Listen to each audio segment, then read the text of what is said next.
Hello there. Chances are if you're watching this video, you or some other monkey before you got rattle can on your clear coated paint and you're hoping to save the nice paint underneath and just remove the rattle can.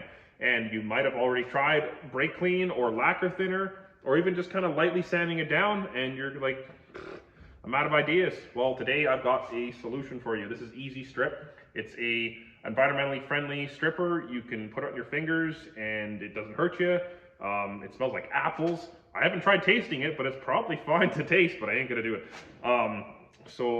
We've got a 2000 Dodge right here, and in this scenario, it had a pair of fender flares on it. The guy painted the fender flares on the truck, and he masked it off, but he didn't mask past that, and he got a lot of overspray from the paint. So I'm gonna use the Easy Strip to remove that, show how easy it is. It's just putting on, and anyways, as simple as that. Before we continue though, make sure you're subscribed to the channel, and if you enjoy this type of content of how-to fixing things or even some hot rodding stuff, check out the other videos on my channel and make sure you like the video or comment on any other things you're looking for. Without further blabbing, let's get into this and get her cleaned up. So at the previous camera position, it was a little difficult to see the overspray. I'm going to try and show it best here. You can kind of see it's just all over the place, over the gas lid, and then of course it's much more obvious down here. I'm gonna grab some brake clean and kind of show you. I can't remove with that. It's nothing fresh. It's been baking on the truck for several months, so we're gonna get that off. So just for proof this is not fresh, got a rag, got some brake clean. Little side note, this little Sure Shot is awesome if you're kind of trying to save some bucks. You just buy your brake clean in a 20-liter pail and then put it in this. You pressurize it and nice and consistent. So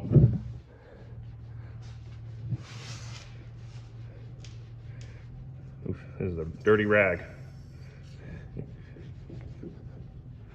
Yeah, no luck.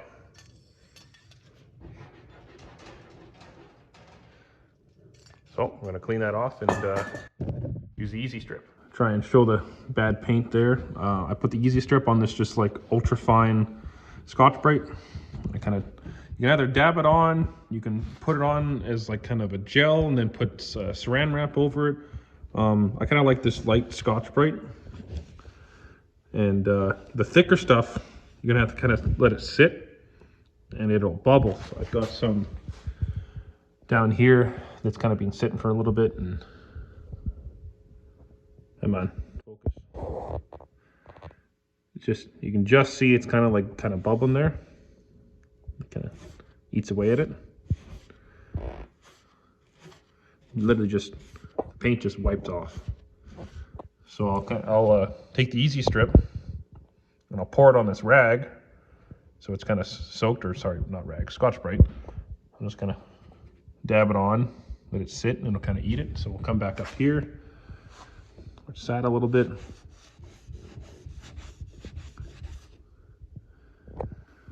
Pardon me for the focus. It's not easy with just all white.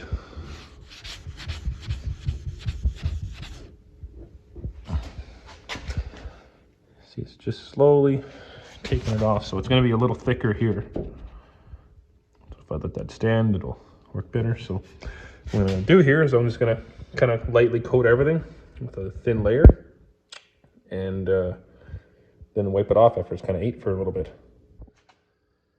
All right, we're sitting at maybe 2 minutes here of it just sitting, and kind of see it starts to lift up. I'm just going to take the Scotch-Brite pad and just wipe it off. Oh, all right. My camera goes out there. Second pass, third pass, 4, 5. You get the idea. There, go to the fuel door lid. As easy as that.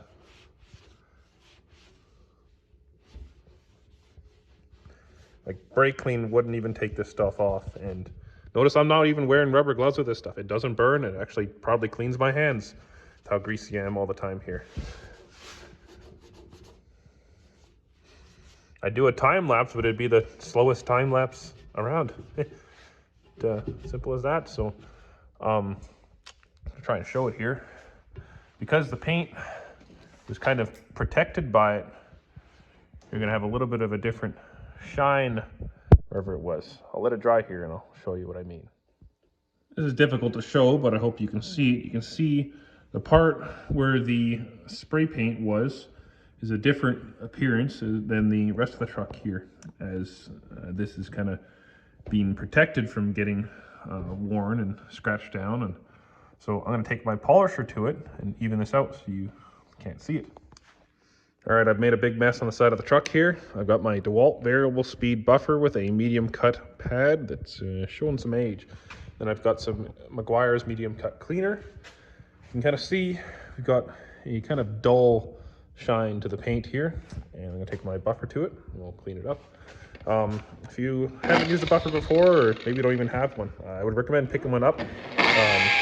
It's pretty brain, I don't know how loud this is.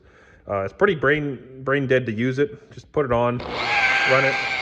Try not to make things too hot, so it's kind of good to kind of run around and feel like with my hand here. Okay, we're getting kind of warm. You want to put a little bit of heat into it and a little bit of friction. Of course, a more aggressive cutter, you're gonna have to be really careful with, but it'll do more work in a shorter period of time. So anyways, without further blabber, I'm just gonna kind of get the buff in this thing and I'll show you.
Here we are after the quick polish.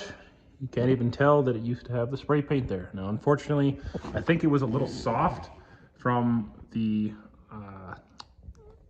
easy stripper, and from using the buffer right away, it made it really easy to burn through in this one spot, which really sucks, but it is what it is. It's got that too, so it's an old truck, but you can see just a quick little polish really brings some life back into this old truck here. Here we are after the polish. As you can tell, just pretty much no trace of there ever being spray paint over top. It's nice to actually see it gone now. Well, that's it for the video, and I hope that I was able to help you have a little bit of confidence in removing that spray paint from your truck, whether it's from your own hand or someone else's doing, but that you can save the paint underneath and, you know, make it like it never even happened. If you enjoy this type of content with how-to videos or even some kind of hot rodding, I don't just do diesels, I do some gas stuff as well, such as this big block swapped 72 Plymouth Duster here. Make sure you subscribe to the channel and follow along. You know, check me out on Instagram as well. I think that's it for now. Thank you for watching the whole video, and I hope we see you in the next one.